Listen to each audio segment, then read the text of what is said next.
이스라엘 백성들이 시내산에서 율법을 받고 그 율법 계명에 대한 하나님의 율례들이 하나하나 소개되고 있습니다. 오늘은 특별히 14절부터 19절까지 말씀을 중심으로 이스라엘 백성에게 절기를 지키라는 말씀을 중심으로 하나님 말씀 함께 나누겠습니다. 우리나라도 명절, 절기가 있어서 이런 명절이 되면 객지에 흩어졌던 자식들도 다 모이고 국민적인 어떤 축제를 지키곤 했습니다. 그런데 이런 풍습도 세태와 함께 많이 달라지고 옛날에 그 축제의 성격보다는 개인적인 어떤 놀이문화처럼 이렇게 바뀌어가고 있는 현실을 보게 됩니다. 그래서인지 명절 때 배를 쫄쫄 굶은 조상 귀신들이 모여서 이런 한탄과 넋두리를 하더랍니다. 그 중에 한 조상 귀신 한 말이 설날 제사 음식 먹으러 후손 집에 가보니까 글쎄 이 녀석들이 교통체 체증 때문에 처갓집에 갈 때 차 막힌다고 새벽녘에 자기들끼리 편한 시간에 차례 지냈지 뭔가 가보니 벌써 설거지는 끝나버리고 막 떠나버리고 없어서 제사 음식도 못 먹었다네 하고 한 조상 귀신이 말하니까 두 번째 귀신이 분통 터진다는 듯이 하는 말, 자네는 그래도 나은 편이야. 나는 후손 집에 가보니까 집이 텅 비었더라고. 알고 보니 해외여행 가서 거기서 제사를 지낸다는 거야. 내가 그걸 어떻게 알고 찾아가노? 하고 이렇게 탄식을 합니다. 세 번째 그 조상 귀신이 얼굴 찡그린 채 하는 말이, 상은 잘 받았는데 택배로 온 음식이라서 다 쉬어가지고는 그만 먹지도 못하고 물 한 모금 마시고 말았네 하고 이렇게 푸념합니다. 그러자 이제 네 번째 조상 귀신이 하는 말, 이 나쁜 놈들 호텔에서 지낸다기에 거기까지 찾아갔더니 전부 플라스틱 음식이라 이만 상하고 말았네 하고 이렇게 또 탄식을 하더랍니다. 그러자 이제 다섯 번째 조상 귀신이 하는 말, 나는 말이야 아예 후손 집에 가지도 않았어. 후손들이 인터넷인가 뭔가로 제사 지낸다고 해서 나도 힘들게 후손 집에 갈 필요가 없어서 편하게 근처 PC방에 갔었지. 그래, 어디 인터넷으로라도 제사상 받았나? 먼저 카페 회원으로 가입해야 된다잖아. 귀신이 어떻게 회원 가입하나? 주민등록 이미 말소돼 버리고 말았고 그래서 들어가지도 못하고 말았지 하고 이렇게 조상 귀신들이 푸념을 하면서 요즘 달라진 세태를 이렇게 꼬집는 조커가 있습니다. 세계적 공휴일 하면 축제형 공휴일이 있고 기념일형 공휴일이 있는데 유럽에서는 거기가 축제형 공휴일이고 오직 프랑스만 이제 시민혁명 날 그날을 이제 공휴일을 지킬 뿐 모든 그 유럽의 공휴일들은 종교적인 축제일을 그들의 공휴일로 삼는다고 합니다. 그런데 한국이나 미국, 일본 같은 때는 이제 국가적인 어떤 기념일을 이제 어떤 축제 절기로 삼는데 우리나라 같으면 뭐 3.1절, 또 광복절, 또 제헌절, 개천절 등 이런 날들을 이제 어떤 국가적인 명절로 삼습니다만은 그러나 이런 절기들은 그냥 그저 국가 어떤 관공서나 관변 단체들이 모여서 기념식 하는 정도고 국민들은 그냥 또 이런 날 휴일로 그냥 놀러 갈 뿐이지 그 의미를 깊이 되새기는 경우는 별로 찾아볼 수가 없습니다. 우리 옛 선조들의 연중 축제형 휴일은 그걸 나름대로는 이제 상당히 합리적으로 배열시켜 놨다고 합니다. 물론 우리 조상들은 옛날 주일, 안식일이 없었죠. 그러니까 일주일에 한 번씩 쉬는 이런 주일 개념이 없다 보니까 한 달에 한 번씩 명절을 이제 세곤 했습니다. 그래서 홀수달에는 삭일, 우리가 월삭이라고 하죠. 일일날 그를 이제 절기로 지키고 짝수달에는 망일, 보름날을 명절로 삼았습니다. 1월 1일 정초, 홀수달에는 같은 홀수자끼리 만나는 날은 다 절기가 되어 있습니다. 1월 1일, 3월 3일, 5월 5일, 7월 7일 9일, 9월 9일 등 이런 홀수달에는 이제 이렇게 홀수길이 만나는 날, 그리고 짝수달에는 이제 그 보름날로 정해서 명절이 됐는데 2월은 이제 15일 중화절, 그런데 한식과 겹쳐서 일로 옮겨졌고 4월 15일은 연등절, 근데 4월 초파일로 옮겨졌다고 합니다. 6월 15일은 유두, 8월 15일은 추석, 10월 15일은 하원으로 각각 명절 제사를 즐기며 즉 축제적인 공휴를 즐겨왔습니다. 그 한국의 제사 그 세시민족 속에는 한 달에 한 번씩 명절이 꼽혀 있는데 13579이 홀수달에는 1월 1일, 3월 3일, 5월 5일, 7월 7일 이렇게 홀수가 겹친 날, 2월, 4월, 6월, 8월, 10월의 짝수달에는 보름날로 이제 명절을 삼고 있습니다. 그리고 이런 절기 때가 되면 꼭 그때 달마다 거기에 맞는 그 떡을 해 먹으면서 절기를 지켰습니다. 그래서 정월 보름날 달떡, 2월 한식에는 송편, 3월 삼진날 쑥떡, 4월 8일 느티떡, 5월 단회는 수리치떡, 6월 유도 밀전병, 7월 칠석 수단, 8월 가위 오려송편, 9월 9일 국화떡, 10월 상달 무시로떡, 동지달 동지의 새알심이, 섣달 금음의 골무떡이로다 하고 이 노래까지 만들어서 이제 각 그 달마다 거기에 맞는 떡을 해 먹으면서 이렇게 명절을 지키곤 했습니다. 근데 이스라엘에서는 그들의 절기는 두 가지 의미가 있습니다. 하나는 농경적인 농사와 관련된 의미로서 이제 절기가 이제 정해졌고, 또 하나는 제의적인 제사적인 하나님께 예배드리는 역사적인 의미 속에서 저들의 구원사적인 이런 의미에서 명절을 만들었습니다. 그런데 이제 물론 3대 절기라면 6월절과 또 오순절 또 초막절이 셋으로 나눠 있는데, 이 절기 이름이 하나가 아니라 어떤 이런 둘, 셋, 넷씩 여러 개의 이름을 가지고 있는 것도 그 절기가 가지고 있는 종교적인 의미와 또 이제 농경적인 의미가 함께 같이 포함되어 있기 때문에 이름이 여러 개로 이렇게 이제 불려지게 된 것을 볼 수 있습니다. 저들의 그 이제 1년에 3차례 저들은 추수를 했는데, 이 추수기들이 이스라엘 3대 명절과 다 연관이 되어 있습니다. 겨울 보리를 거두는 무교절 혹은 유월절이 이제 겨울 보리를 거두는 때고, 여름 보리와 밀을 거두는 맥추절 혹은 칠칠절, 그리고 올리브와 포도를 거두는 수장절 혹은 장막절이 바로 저들의 그 절기로서 지켜지는데, 이건 또 함께 저들은 또 종교적인 의미로 이런 절기가 같이 지켜지기도 했습니다. 그래서 그 이름이 여러 개로 쓰여지고 있는데, 농경적인 요소와 역사적인 요소가 함께 이제 결합되어 있기 때문입니다.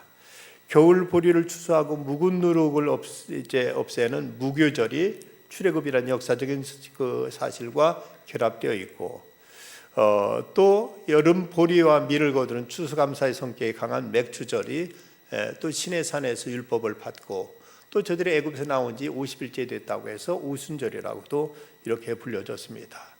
뿐만 아니라 반면 1년 중 마지막 추수를 축하하는 수장절과 이스라엘 백성은 광야 생활을 한 것을 기념하는 초막절이라는 이름으로 함께 이 절기가 지켜지게 된 것입니다. 어쨌든 그러나 이제 저들이 농경적인 의미도 있었지만 이보다 무엇보다도 강한 것은 저들은 종교적인 의미로 절기를 지키곤 했습니다. 그들은 애굽에서 나온 출애굽 사건과 연관해 가지고 그래서 6월절, 또 저들이 광야에서 시내산 밑에서 하나님 율법을 받았다는 오순절과 또 광야 생활 40년을 또 저들이 이제 기념하면서 초막절을 지킨 것 등 이런 것들이 다 이스라엘 백성들이 그 애굽에서 나와서 구원받게 된 그 역사적인 사실에 근거해서 이런 절기가 지켜졌는데, 그 의미는 이제 농경적인 의미와 이런 역사적인 의미가 함께 복합적으로 섞여 있는 것을 보게 됩니다. 저들의 그 절기는 이제 우리와는 지키는 방법이 좀 다르죠. 우리는 명절이 되면은 그 고향으로 내려가서 다 이제 명절 때 되면 서울은 텅 비고, 그리고 이제 고속도로는 완전히 주차장이 되다시피 하는 이런 모습이 우리의 명절 지키는 모습이라면, 이스라엘 백성들은 도리어 명절이 되면 모두 다 수도 예루살렘으로 몰려들어서 예루살렘 성전을 중심으로 이제 절기를 지킨 것이 우리와 다른 모습이라고 말할 수가 있습니다. 그러면 우리는 대개 이런 명절이 되면 뭐 새시 음식 먹고 이제 즐기고, 이제 뭐 그 새로 때때 옷 입고, 이런 것이 어떤 축제적인 즐기는 쪽이라면, 이스라엘 백성들이 절기를 지키는 모습은 상당히 고행적이고 어떤 이제 금욕적이거나 아니면 어떤 훈련을 이제 목적으로 한 이런 절기를 지키기 때문에 상당히 힘들게 어렵게 절기를 지키는 것을 볼 수 있습니다. 이런 점에서 차이가 있고, 또 우리는 명절을 지키면 그저 하루 이틀 명절 지키는 거 끝나는데, 이스라엘 백성들은 명절을 일주일 동안 내내 이 절기를 지키는 점에서 우리가 차이가 납니다. 또 우리는 명절 지키는 것이 가족 중심이라면, 이스라엘은 민족 중심, 민족적인 이런 절기로 지킨다는 점에서도 우리와 차이가 있습니다. 오늘 말씀 14절에 보면 너는 매년 3번 내게 절기를 지킬지니라 하고 이렇게 말씀하고 있습니다. 그러면서 이 3번의 절기에 대해서 15절과 16절에 보면 너는 무교병의 절기를 지키라. 내가 너에게 명령한 대로 아빕 월에 정한 때 이래 동안 무교병을 먹을지니 이는 그 달에 내가 애굽에서 나왔습니다. 빈손으로 내 앞에 나오지 말지니라. 맥추절을 지키라. 이는 내가 수고하여 밭에 뿌린 것에 첫 열매를 거둠이라. 수장절을 지키라. 이는 내가 수고하여 이룬 것에 연말에 밭에서부터 거두어 저장함이라고 이렇게 말씀하면서 무교병을 지키라, 또 이제 초실절을 지키라, 맥추절을 지키라 하는 말씀, 그리고 가을이 되면 수장절을 지키라 하고 이렇게 말씀하면서 여기서 3대 절기가 소개되고 있습니다. 이런 절기를 지키라고 하신 의도는 뭘까? 그리고 우리는 이런 절기를 어떤 의미로, 어떤 자세로 지켜야 될 것인가를 우리는 생각할 필요가 있습니다. 무엇보다도 우리는 하나님의 은혜를 잊지 말고 기억하라는 이런 의미에서 이런 절기가 제정됐다는 사실을 우리는 알아야 됩니다. 잊지 말라는 것이죠. 이 절기에 대해서 신명기 16장에 보면 절기에 대해서 말씀하신 다음에, 이 3가지 절기를 말씀하신 다음에 너는 애굽의 종되었던 것을 기억하고 이 규례를 지킬지니라 하고 말씀하십니다. 우리가 옛날 어떠했는가? 이스라엘 백성들이 애굽에서 종살이를 했던 것, 이것을 기억하고 이 절기를 지키라 하고 이렇게 말씀하고 있습니다. 그렇다면 이런 절기를 지키는 의미 속에는 무엇보다도 옛날 하나님께 어떻게 우리를 구원해 내셨는가, 이 구원받은 사실을 잊지 말고 기억하라 하는 이런 차원에서 절기가 제정되었고 이 절기를 지키도록 하나님은 말씀하고 있습니다. 인간이 짓는 죄 가운데 가장 기분 나쁜 죄는 배은망덕의 죄라고 합니다. 은혜를 잊어버리고 배신하는 것, 이것이야말로 가장 고약한 죄다. 그래서 지옥의 심층부에는 시저를 배신한 브루터스와 예수님을 배신한 가룟 유다가 있을 것이라고 이렇게 얘기하고 있습니다. 우리가 주님의 은혜로 구원받았다면 그 구원의 은총을 잊지 말아야 될 터인데, 어려울 때는 하나님을 의지하고 하나님을 찾는 듯 하다가 조금만 편해지면 쉽게 하나님의 은혜를 망각하기 쉬운 것이 인간들의 간사한 마음입니다. 탈무드에 보면 그런 이야기가 있습니다. 어떤 사람이 이제 다리를 건너가는데 다리가 좀 삐걱거리고 좀 위태했습니다. 그래도 이제 어쨌든 저기를 꼭 건너갈만 할 다리인지라 그는 이제 다리를 건너면서 하나님께 기도했습니다. 하나님, 제가 무사히 저 다리를 건너게만 해주신다면 제가 가진 재산의 절반을 하나님께 드리겠습니다. 이렇게 기도하고 갔는데 이 기도했기 때문인지 무사히 다리를 잘 건너고 이 다리 절반 지나서 한 4분의 3점 이제 건너게 되니까 아이고 이거 뭐 그럴 필요 없겠구만, 그냥 10분의 1만 들여도 되겠구만 하고 이렇게 이제 속으로 생각하고 이제 다리를 건너고 있었습니다. 그런데 갑자기 다리가 삐걱 하면서 막 흔들립니다. 깜짝 놀라가지고 이 사람이 입에서 튀어나온 말, 아이고 하나님 농담도 못합니까? 하고 이러면서 자기가 한 말을 이렇게 주워 담았다고 합니다.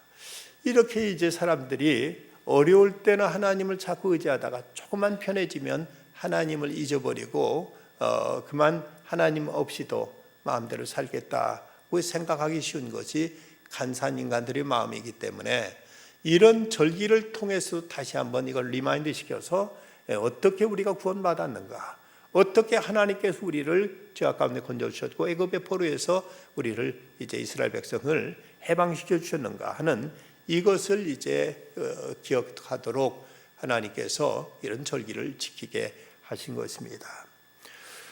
이연주 목사님 쓴 시 가운데 밥 먹는 자식에게라는 이런 제목의 시가 있습니다. 천천히 씹어서 공손히 삼켜라. 봄에서 여름 지나 가을까지 그 여러 날들을 비바람 땡볕으로 익어온 쌀인데 그렇게 빨리 삼키면 그 어느 틈에 고마운 마음이 들겠느냐. 사람이 고마운 줄 모르면 그게 사람이 아닌 게요. 음식 한 숟갈, 밥 한 숟갈을 떠더라도 천천히 씹으면서 그것이 한 알의 곡식이 내 입에 들어오기까지 많은 이제 농부들과 수많은 사람들 핏땀이 서려 있고 무엇보다 하나님이 웃음 풍조하게 하셔서 이 곡식 우리 입에까지 올 수 있도록 은혜 베푸신 것에 대한 고마운 마음 가지고 음식을 한 숟갈도 대야 되거늘 그저 우적우적 씹어먹기에 바빠서 감사할 줄도 모른다면 그 과연 사람이겠느냐고 이제 이연주 목사님은 이렇게 시로 표현하고 있습니다. 너는 애굽의 종되었던 것을 기억하고 이 규례를 지켜 행할지라고 신명기서 16장 12절에서는 이 절기에 대한 교훈과 함께 이렇게 말씀하고 있습니다.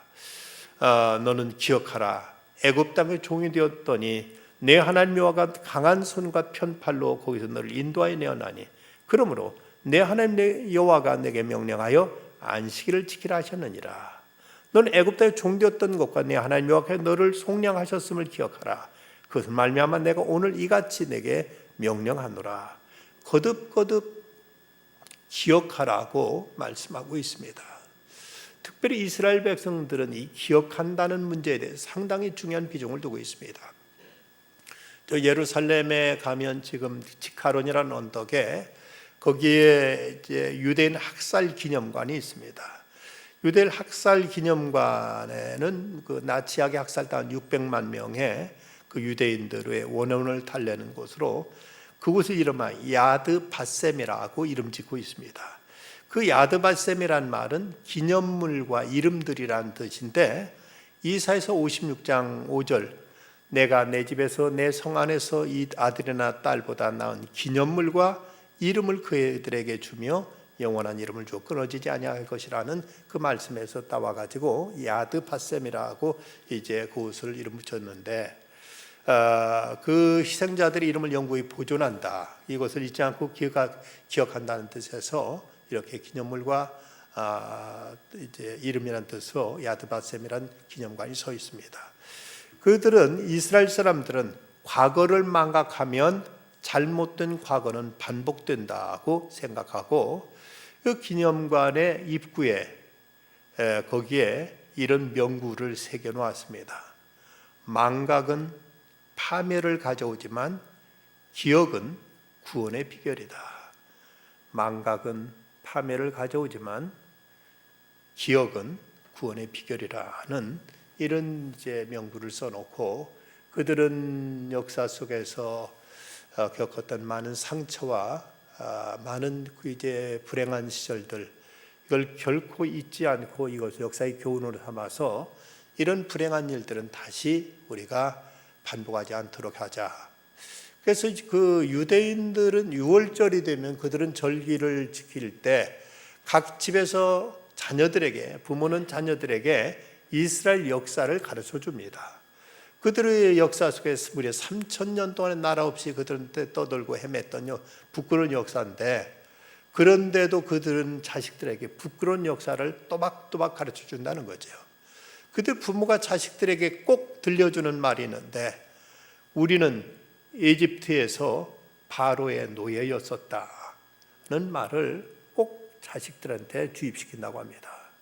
이렇게 부끄러운 얘기를 들려주는 것은 그렇게 어떤 체념적이고 패배적인 의식에서가 아니라 우리가 다시는 이런 일이 없어야 된다는 것을 자식들에게 주입시키기 위해서, 이걸 상기시키기 위해서 우리는 애굽에서 바로의 노예에 있었다는 것을 귀가 닳도록 가르쳐주면서 그들은 옛날의 그 역사적인 기억을 오늘에 회상하면서 하나님께서 베푸신 은혜에 대해서는 감사하고, 그리고 이제 자기들의 잘못과 죄와 여러 가지 부끄러운 지난날의 역사에 대해서는 여기서 교훈을 얻어서 같은 이런 일이 반복하지 않기를 그들은 다짐한다는 것이죠. 이런 어처구니 없는 일이 미국에서 실제로 있었다고 합니다. 샘이라는 이름을 가진 한 남자가 자동차에 기름이 떨어져서 기름을 넣기 위해서 엘레바마주의 몽고메리라는 도시에 주유소에 들러서 기름을 넣습니다. 기름을 넣고 다시 출발했는데 5시간이 지난 후에 깜빡하고 보니까 곁에 아내가 없습니다. 거기다 자기 아내를 주유소에서 잠깐 내려놓고 그대로 출발했는데 출발 후 잠깐 없네 했을 텐데 무려 5시간이나 이제 달려온 끝에, 그때만 휴대폰이 없었으니까 연락도 안 됐었겠지요. 5시간이나 달려온 끝에 아내가 없다는 걸 깨닫고는 거기서 이제 경찰서 찾아가서 경찰한테 연락해서 어느 곳에 아내 놓고 하는데 좀 거기 좀 있으라고 해달라고 해가지고, 그래서 5시간 또 백 해가지고 달려가서 아내를 이제 거기 태웠다고 합니다. 그때 그 경찰이 아니 그래 세상에 건방진도 유분수지 어떻게 같이 타고 가던 아내를 5시간이나 떼놓고 혼자 가면서 몰랐느냐고 했더니 이 사람이 대답하는 말이 뭐 다른 생각 좀 하느라고 아내가 옆에 있다는 것을 몰랐다고 이렇게 개면적게 대답을 하더라는 것입니다. 이 사람은 자기 곁에 아내가 없다는 것도 모르고 무려 5시간을 달리고 말았는데, 우리는 하나님이 과연 우리 곁에 계신지 안 계신지는 얼마나 신경 쓰고 달리고 있는가, 또 하나님께서 우리에게 베푸신 은혜는 얼마나 우리가 챙기고 있는가, 우리가 하나님을 떠나면 안 된다는 사실을 얼마나 우리가 명심하고 각성하고 있는가 생각해 보면 이 샘이라는 사람을 우리가 그저 비웃기만 할 일은 아니라는 것을 우리가 깨닫게 됩니다. 우리는 기억해야 될 것은 기억해야 되기 때문에 하나님은 이런 명절, 이런 절기를 지정해서라도 너희도 잊지 말아라, 잊어서는 안 된다. 하나님이 신신당부하시면서 이런 명절, 이런 절기를 하나님께서 제정해 주셨습니다. 또한 이 절기를 지키는 이유 가운데 또 하나는 감사할 줄 알라는 것입니다. 오늘 말씀 16절, 맥추절을 지키라. 이는 내가 수고하여 밭에 뿌린 것에 첫 열매를 거둠이니라. 수장절을 지키라. 이는 내가 수고하여 이른 것을 연말에 밭에서부터 거두어 저장함이니라 하고 말씀하고 있습니다. 맥추절은 여름보리와 밀을 거둔 것에 대한 감사하는 절기, 또 수장절은 올리브하고 포도를 거두어서 저장하는 절기라면 이건 이제 다분히 추수감사의 어떤 성격이 있습니다. 저들이 이제 가나안 땅에 들어와서 이제 거기서 농사짓고 곡식을 거두게 됩니다. 생각해 보면 애굽에서 그들은 노예 생활했고, 그리고 또 광야에서 40년 동안 농사도 짓지 못하고 나그네 떠돌이처럼 저들이 다니다가 드디어 가나안 땅에 들어와서 그곳에다 씨 뿌려서 곡식을 거뒀을 때 한 알의 곡식이 얼마나 그때 소중하고 감격스러웠을까. 그때 저들은 이렇게 거둔 곡식을 자기 입에 톡 털어넣지 않고 그 중에 첫 곡식 하나님께 가져다가 감사의 제사를 드렸습니다. 그리고 한 해 농사 다 마친 다음에 창고에다 저장해 놓고 또 다시 한번 저들은 하나님께 또 감사를 드리는 것입니다. 이처럼 이 모든 게 하나님 베푸신 은혜다, 하나님께서 주신 것이다는 사실을 기억하면서 이것을 감사하도록, 이것을 아예 훈련하도록 하나님께 이걸 절기로 만드셔서 이것을 저들에게 이걸 체득시키고 있고, 이걸 체질화시키기 위해서 1년이면 꼭 3차례씩 이런 명절을 통해서 저들을 훈련시키고 있는 것입니다. 우리가 하나님의 은혜를 모른다면 이건 과연 이제 짐승보다 나을 바가 뭔가.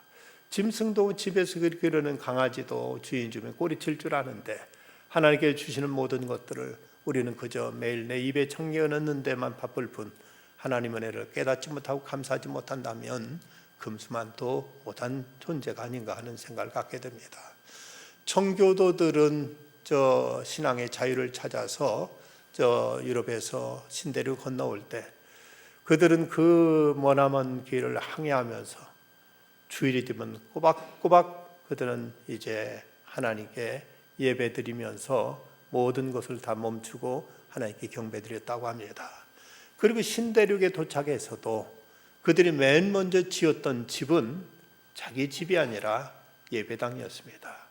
하나님 은혜 감사해서 먼저 예배당부터 짓고 그러고 나서 저들은 그 후에야 나중에 집을 지었다고 합니다. 저들은 모든 일에 하나님의 은혜 없이는 안 된다. 하나님의 은혜로만 우리가 살아간다는 사실을 누구보다도 뼈저리게 깨닫고 늘 하나님께 감사하는 정신이 청교도들의 생활 속에는 뿌리 깊게 내려져 있었던 것입니다. 우리들도 이렇게 하나님 앞에 나와 예배하면서 하나님의 은혜를 마음에 되새기는 자세, 이것이 우리 신앙생활의 하나의 습관처럼 버릇처럼 이것이 이제 숙달되고 훈련되어야만 됩니다. 감사도 해버릇해야 할 수 있는 것이지 감사를 모르는 자식한테는 아무리 좋은 걸 줘도 고마울 줄 모르고 고마울 줄 모르면 또 행복해야 할 줄도 모릅니다. 이것이 소중한 줄 알고 이것이 귀한 줄 알고 이것이 고마운 것인 줄 알 때 그때 비로소 행복하게 되고 그때 비로소 참으로 만족할 줄 알게 되는 거지, 아무리 좋은 것이 넘치도록 있어도 감사를 모르는 자에게는 그것이 결국 복이 되지 못한다는 사실을 우리는 잊지 말 것입니다. 그런가 하면 이런 절기를 통해서 하나님은 저들을 거룩한 성민으로 훈련시켜 가십니다. 18절과 19절 말씀 보면 너는 내 제물의 피를 유교범과 함께 드리지 말며 내 절기 제물의 기름을 아침까지 남겨두지 말지니라. 내 토지에 처음 거둔 열매의 가장 좋은 것을 가져다가 너희 하나님 여호와의 전에 드릴지니라. 너는 염소 새끼를 그 어미 젖으로 삼지 말지니라 하고 말씀하고 있습니다. 먼저 이제 제물의 피, 그것은 유월절 어린 양의 그 피를 말하는데 이 피를 유교병과 함께 드리지 말라고 말씀하고 있는데 이 유교병은 누룩 있던 이제 방인데 누룩은 어떤 성경에 보면 죄의 상징으로 많이 이제 그 표현되고 있습니다. 거룩한 것을 부정한 것과 함께 드리지 말라는 말씀으로 이해할 수 있는데 이거 누룩이 첨가되면 원래 모습이 상실되기 때문입니다. 그리고 제물의 기름을 아침까지 남겨두지 말라. 이 말씀은 어린 양을 구워서 하나님께 제물로 바칠 때 거기서부터 흘러나온 기름을 아침까지 남겨두지 못하도록 한 것은 이 성물, 하나님께 드려진 거룩한 제물을 경홀히 여기지 못하도록 하기 위해서 이렇게 말씀하고 있습니다. 10절 앞에 있는 그 12장에서는 하신 말씀드리게 아침까지 남겨두지 말며 아침까지 남은 것은 곧 불사를 지니라고 해서 남은 것은 소각시켜야지 하나님께 드린 제물을 함부로 이것을 이제 굴러다니게 하거나 밟히거나 이것이 함부로 버려지는 일이 없도록 하라고 이렇게 말씀하고 있습니다. 오래전에 중고등부 수련회로 시골 교회에 갔다가 거기서 화장실에 들렸는데 그만 깜짝 놀랐습니다. 물론 한 20년 가량 되지 않는가 기억됩니다만은 화장실에 물론 당시 종이가 귀해서 그랬겠지만 아무리 종이가 귀하다고 화장실 용변 닦는 용지로 교회 헌금 봉투가 있는 걸 보고 질겁을 했습니다. 아니 세상에 하나님께 드려진 헌금을 담은 그 봉투가 화장실에 이렇게 쓰여져야 되나, 참 충격적이었습니다. 이런 것은 정말 우리가 소중하게 다뤄져야 되고 이런 것은 우리가 불태워서 소각시켜서 깨끗이 정리하도록 해야지 아무데나 이제 놔두게 되면은 이것은 하나님께 드린 이제 거룩한 성물, 그 봉투까지 어찌 보면 성물이라고 말할 수 있는데 이런 것이 이렇게 이제 오용되거나 남용돼서는 결코 안 될 일이죠. 성찬하고 남은 떡과 즙도 이제 이것을 땅에 묻거나 해서 이건 잘 정리해야지, 이런 것이 함부로 버려지거나 놔둘면은 이런 것도 결코 하나님께 드린 제물로서 온전하게 드려지기 어려운 것입니다. 이런 면에서 이제 모든 것을 성별하라고 말씀하고 있고, 또 하나 19절에서는 염소 새끼를 그 어미 저주로 삶지 말라고 말씀했습니다. 염소 새끼를 그 생명의 근원인, 성충의 공급원인 그 어미의 저주에 삶는 행위는 생명의 존엄성을 이제 경멸하는 이런 아주 야만적 행위이기 때문에 이를 금하고 있을 뿐만 아니라, 그 당시 그 가나안 족속들, 그리고 지금도 아랍 계통에서는 염소를 어미젖 우유로 삶는 경우가 있다고 합니다. 그 이유는 맛을 더 내기 위한 목적과 아니면 어떤 종교적인 그들의 주술적인 목적으로 이렇게 하는 일들이 있는데, 하나님은 이런 일을 엄히 금하고 있습니다.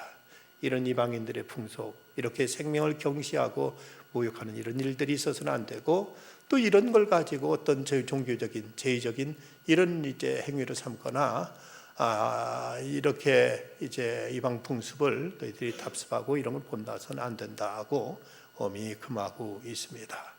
그리스도인들을 향해서 성도라고 부르죠. 그런데 우리나라에서 기독교인들을 성도라고 처음 부르게 된 것은 기독교인들이 서로를 향해 성도라고 부른 것이 아니라 유교 신자들이 기독교인들을 성도라고 부르게 됐다고 합니다. 그 이유는 그 당시 연병, 전염병, 콜레라 같은 이런 전염병이 막 나돌게 되면 아무도 가까이 하지 않고 자기도 병 걸릴까 봐 모두 다 꺼리게 되는데, 그 당시 우리나라에 처음 기독교 전해지고 얼마나 안 돼서 성도들, 신자들이 서로 이제 그 믿지 않는 사람들 집까지 찾아가서 저들을 보살피고 장례 치러주고 하는데, 성도들이 적극 나서는 모습을 보고, 신자들이, 예수 믿는 사람들이 나서는 모습을 보고 유교 신자들이, 유교인들이 그걸 보고 감동받아서 성도라고 부르게 됐다고 이렇게 전해지고 있습니다. 우리가 성도라는 것은 거룩한 무리라는 뜻이지요. 세상 사람들과 구별됐다는 뜻에서, 그리고 하나님께 속했다는 뜻에서 우리는 이제 성도라는 부의 호칭을 받게 됩니다. 그렇다면 단지 그냥 예수 믿기 때문에 성도라는 이름만이 아니라 우리가 세상 사람과 구별된 면에서 우리는 거룩하고 사실 이제 우리는 참으로 성결된 이런 모습 속에서 우리는 이제 성도로서 그 모습을 드러내야 됩니다. 이런 절기까지 하나님께서 만들어서 절기를 지키는 이런 법들을 통해서도 하나님은 이스라엘 백성들 하여금 구별된 모습을 드러내고 구별된 모습을 살도록 하나님께서 이제 저들에게 당부하십니다. 우리는 일만 하며 살도록 지음받은 일벌레들이 아닙니다. 때로는 우리가 열심히 일해야 되지만 어느 때는 하나님께서 명하신 대로 그 이제 모든 일에서부터 벗어나 경건히 하나님을 섬기고 하나님께 예배하고 성도의 교제를 나누도록 하나님 이런 절기까지 만드셔서 우리로 하여금 하나님의 안식에 초대하시고, 또 이제 우리로 하여금 하나님의 은혜를 잊지 않도록, 그리고 은혜를 깨닫고 감사하도록, 그러면서 우리로 하여금 성별된 생활, 거룩한 삶을 살아가도록 하나님 우리를 훈련시키시고, 이렇게 하나님은 우리를 빚어가고 계십니다. 세상은 점점 변하고 있습니다. 하지만 세상이 아무리 타락하고 변할지라도 토인비는 이런 말을 했습니다. 변천이 혹심해도 교화력이 살아있는 민족이나 문화권은 망한 적이 없다. 아무리 세상이 100번 변해도 교화력이 살아있는 민족이나 그런 문화는 결코 망한 적이 없다. 우리는 아무리 세상이 변해도 이런 절기를 통해 자꾸 우리는 하나님께 우리에게 부르신 하나님의 뜻, 하나님께서 우리를 선택하시고 하나님께 우리를 세우신 그 본래의 그 의미를 계속 잊지 말고 기억하면서 이것을 마음에 새기고, 그러면서 하나님 베푸는 은혜를 감사하고, 그러면서 또 우리는 성도라는 사실을 우리는 스스로 훈련하면서 새롭게 자기 정체를 지켜가야 될 것입니다. 옛날 느헤미야는 당시 바벨론 포로에서 돌아와서 황폐한 그 형편에 모든 저들의 전답은 다 황폐해져 있고 저들의 경제는 침체해 있고 사람들은 모두 다 민심은 흉흉한 상태에서 모두 다 의기소침하고 모두 다 시련과 낙심에 빠졌을 때, 그때 당시 백성들에게 이렇게 외치고 있습니다. 너희는 가서 살찐 것을 먹고 단 것을 마시되 준비하지 못한 자에게 나누어 줘라. 이날은 우리 주의 성일이니 근심하지 말라. 여호와로 인하여 기뻐하는 것이 너희 힘이니라고 느헤미야서 8장 10절을 말씀하고 있습니다. 우리는 하나님의 은혜를 생각할 때로 기뻐할 줄 아는 것, 그것이 이제 또 우리들의 신앙을 새롭게 추스리고 새롭게 하나님께서 베푸시는 은혜를 우리가 누리면서, 그러면서 우리를 구원해 주신 하나님의 은총을 날로 이제 기억하고 그 은혜에 감사하면서 우리가 이 흔들리는 세상 속에 흔들리지 않는 믿음의 사람들로 우리 자신의 신앙의 정체를 지켜가는 적경입니다. 이를 위해서 절기를 지키라고 말씀하셨기에 우리는 거룩한 주일을 성실하게 지킬 것이고, 또 때로는 부활절도 또 성탄절도 이런 절기도 지켜가면서 하나님께 우리를 구원하신 사건, 예수님을 보내주신 사건, 예수님이 우리 죄를 담당하신 사건, 우리를 위해서 새 생명을 주신 사건들, 이것을 마음에 깊이 새기고 그 의미를 되새기면서 그러면 하나님께 감사하고 그 은혜를 누리면서 하나님의 백성답게 성도답게 우리 자신을 지켜가는 이 훈련을 계속해 나가야 되겠습니다. 기도하십시다. 거룩하신 아버지 하나님, 이 밤도 불러주셔서 이 한 주간 속에서 이 중간날 수요일 날에 아버지 앞에 예배하면서 더 이제 저희들이 새 속에 빠지지 않고 다시 한번 믿음을 추스릴 수 있는 이 시간을 주신 하나님께 감사드립니다. 옛날 이스라엘 백성들에게 저들에게 이제 무교병의 절기를 지키라, 또 초실절의 절기를 지키라, 또 수장절을 지키라고 말씀하시면서 저들에게 하나님의 은혜를 잊지 말고 기억하라고 가르치셨고, 은혜를 깨닫고 감사라고 주께서 저들을 훈련시키셨으며, 이런 또 절기를 통해 저들을 거룩한 하늘의 백성들로 주께서 성별시키셨던 것을 보게 됩니다. 주님, 저희들도 이런 절기와 안식일과 이런 모임을 통해서 날마다 더욱 하나님과 깊이 교제하면서 주의 은혜를 마음에 새기고 은혜를 감사하면서 더욱 하나님 앞에 구별된 하늘의 사람들로 저희들이 깨끗하게 또 경건하게 살아가게 하여 주시옵소서. 다음 주에 있을 이제 항정기 선거도 주께 주장하셔서 하나님께 헌신된 주님의 사람들이 세워지게 하여 주시옵소서. 이로 인해서 하나님께 영광이 되게 하시고 교회는 덕이 되게 하시고 모든 이에게 은혜가 되게 하여 주시옵소서. 예수님의 이름으로 기도드리옵나이다. 아멘.